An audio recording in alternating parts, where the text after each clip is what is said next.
रेड्डी भैया, सर एक जो है फर्जी बैनामा हुआ था आपके यहाँ से और उसमें जेल भी गए हैं कल जो है और आज एक लोग जा रहे हैं। तो उसमें फर्जी बैनामा का पूरा पकड़ आया है जो पुलिस विभाग बता रहा है और ये बैनामा हुआ है तो इस पे क्या कहना है आपका और किस तरीके से फर्जी बैनामे से बचा जा सके, क्या आगे की प्रावधान है? हमारे संज्ञान में एक बैनामा जो आया है कि फर्जी है। हमारे सामने एक बैनामा है गिरजा शंकर शर्मा ने किया है। जब कार्यालय में कोई व्यक्ति बैनामा कराने आता है तो हम तो बैनामे का सौदे का पंजीकरण करते हैं। तो कार्यालय में ऑनलाइन एप्लीकेशन आती है जो आपके सामने ये है, जिसमें पक्षकार क्रेता विक्रेता भर के लाते हैं। ऑनलाइन एप्लीकेशन के बाद वो भर करके एक अपनी पहचान संबंधित एक डॉक्यूमेंट देते हैं जिसमें फोटोग्राफ रहते हैं विक्रेता के, क्रेता के और गवाहों के, इनके दस्तखत रहते हैं। इसके बाद मोटा मोटी हम लोग कार्यालय में खतौनी का देखते हैं कि खतौनी में नाम उसका है नहीं, तो ये खतौनी है, इसमें गिरजा शंकर का नाम दर्ज है। इसके बाद व्यक्ति की पहचान के लिए हम लोग आधार कार्ड या अन्य कोई सरकारी साख जिसमें उसके फोटो लगे हों, तो ये आधार कार्ड गिरजा शंकर में यही पता उनका है लेते हैं। और जो व्यक्ति आया है इनकी पहचान के लिए 2 गवाहों को भी साथ ले लिया जाता है, तो ये गवाहों के भी आईडी है साथ में।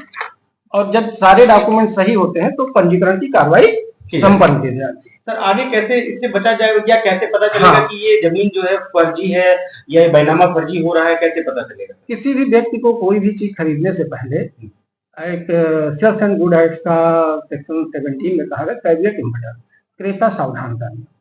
बाहर मेरे लगा हुआ है कि कैसे बचे, उसको मैंने पंपलेट में उसमें छपवा रखा है कि कोई जमीन अगर आप संपत्ति खरीद रहे हैं तो सबसे पहले आपको 12 साल का मुआयना करना चाहिए कि ये ऐसा तो नहीं है कि बिक गया है। वो हमारे कार्यालय में नियमानुसार फीस अदा करने पर होता है, ऑनलाइन भी होता है और ऑफलाइन भी होता है, इसकी व्यवस्था कार्यालय में।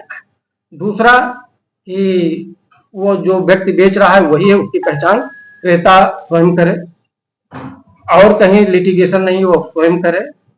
जमीन जो ले रहा है उसकी सही पहचान करे, सही चौहद्दी लिखे। कंफर्म करने के बाद कि जो खरीद रहा है वही व्यक्ति तब करे तो बचा जा सकता है। ऐसा नहीं है कि टूल्स बचा सकता है। क्रेता को ये सारी सावधानी करनी चाहिए, अगर इसमें वो करता है तो बच जाता है। इसके बाहर हम लोगों ने नोटिस लगा रखा है कि आप ये ध्यान रखें।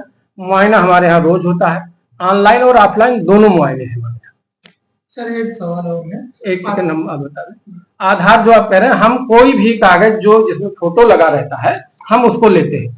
वेरीफाई करने का हमारे यहाँ कोई आदेश निर्देश ऐसा है कि वेरीफाई हो सके, क्योंकि एक प्रथम दृष्टया इसीलिए गवाह लिए जाते हैं कि पहचान कौन करेगा, जो खरीद रहा है वो पहचान करेगा और जो गवाह आए हैं वो पहचान करेंगे कि भाई यही आदमी है, इसीलिए गवाह लिए जाते हैं। बिना गवाह के कोई भी विलेख का पंजीकरण संभव नहीं है।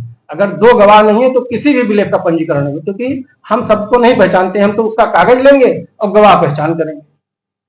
कागज हमारे पास लिए गए हैं तो कार्यालय में जो नियमानुसार कार्रवाई की जानी चाहिए वो समस्त कार्रवाई की गई है। ये त्रुटि कार्यालय स्तर से नहीं है। कागजात प्रमाणित करने की कोई ऑप्शन नहीं है हमारे उसमें नहीं है। जो लाता है उसका मूल देखा जाता है, बगैर मूल देखे नहीं होता है, क्योंकि इसमें आधार कार्ड भी फर्जी की बात है। ये तो भाई इन्वेस्टिगेशन का है, ये चला गया है, मुकदमा दर्ज हो गया है, पुलिस इन्वेस्टिगेशन करेगी और जो परिणाम होगा सबके सामने आ जाएगा। धन्यवाद।